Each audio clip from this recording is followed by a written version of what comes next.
Hello and welcome back to another episode. This morning you join me following a night of little to no sleep. In fact, really, no sleep at all. I mean, I might have got half an hour's kip around 11 o'clock last night, but certainly from midnight onwards, and it's just gone 9 o'clock in the morning, no sleep at all. And it's all because of a toothache. My canine tooth here over the weekend, a filling that I had put in last year, seemingly broke on a nut that I was eating. And then as it broke, it sheared the canine, I don't know, a third of the canine off. But basically vertically, it just went away. And it was fine over the weekend. No pain at all whatsoever. In fact, my lovely wife was away for the night on Saturday night with some friends from uni, so I spent the day watching some manly and horror movies, this kind of thing, stuff that just makes her roll her eyes, Walking Dead, that type of thing. And it was fine, and I figured it would be fine until Monday, when I had already had lined up an appointment with a hygienist, a dentist, for sort of polish and scale my teeth. That was yesterday morning at 10 to 11, 10:50, and it was fine. It was fine. I went in, and again, there'd been no pain over the weekend, and she sort of looked at the tooth and was a bit like, she did the job, but she completely avoided that area because she sort of poked it with a pokey thing. Which actually we also use in archaeology as well for excavating skeletons. Anyway, she poked it, and apparently there's a wobbly bit in there as well. Which, when I found that out, that just pushed all my buttons. I've talked actually quite recently on this channel about how needles and the dentist and that sort of stuff really gets to me, really bothers me. It is basically a phobia, and I just felt nauseous. And at that point she was like, are you okay? Are you okay? Are you good to go? Clearly indicating that she had someone else coming in. And I was like, oh yeah, no, I'll be fine. Went outside, and I think I nearly passed out. I have never passed out in my life, but everything went sort of dark around the edges, and I felt a bit dizzy. And clearly, the idea of having a wobbly bit in there got to me. But again, it was fine. I was pain free, and actually, the dentist had been able to line up an emergency appointment for today at 2:20 this afternoon. And I thought, yeah, we'll be fine. Just need to get through tonight. But of course, as the fates would have it, at around midnight last night, my tooth just started aching and aching and aching. And the thing about toothache, and I'm sure most of you have had toothache in the past, at some point, you may even be having toothache right now, who knows. The thing about toothache is it's not the worst pain you'll ever have. I'm pretty sure being kicked in the nuts is worse, pain on the pain scale. Stubbing my toe, actually, depending on how hard I stub my toe, is pretty darn bad.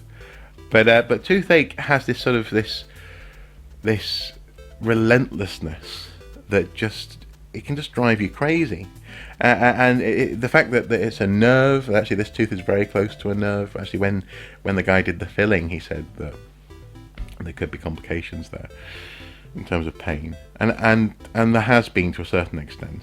So I've been very sensitive to cold ice cream, this kind of stuff.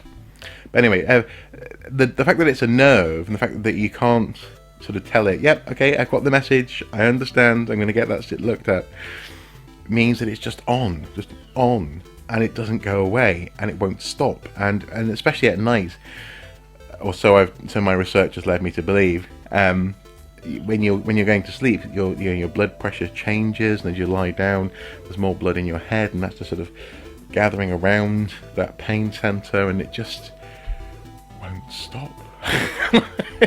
and only actually in the past hour or so has it started to calm. It's still painful, but it's now just subsiding a little bit, just a little bit. And it's also a weird one because it's not muscular, so ibuprofen or anything like that doesn't really touch it. When I had the filling done last year, the dentist did recommend paracetamol, but that in its own right isn't the most effective painkiller. When I mean, you literally get to a point where you just want to just tear out your own. You just stop it. You know, you would just get a pair of pliers and pull your tooth out eventually. And yeah, so hence not much sleep, and also hence the fact that today I'm not regaling you and waxing lyrical about our trip to Ireland. So that's going to have to wait until next week, I'm afraid. I'm just too tired, too distracted, too exhausted. But it does remind me of a story that, well, actually, last night I was reminded of several stories that I want to share. So I've made some notes, but there's one story that I want to share today, from last year, where it was when I had the filling put in, and I had a night of unrelenting toothache. And the good thing is, it absolutely sucked, but also it was a wonderful night of gaming and TV for me. And I had a similar-ish experience last night. It wasn't a wonderful night by any means, but what happened? It must have been, I don't know, March, April last year when I had the filling done, and this was prior to Spider-Man coming out on the PlayStation 4, and also prior to me getting a PlayStation 4.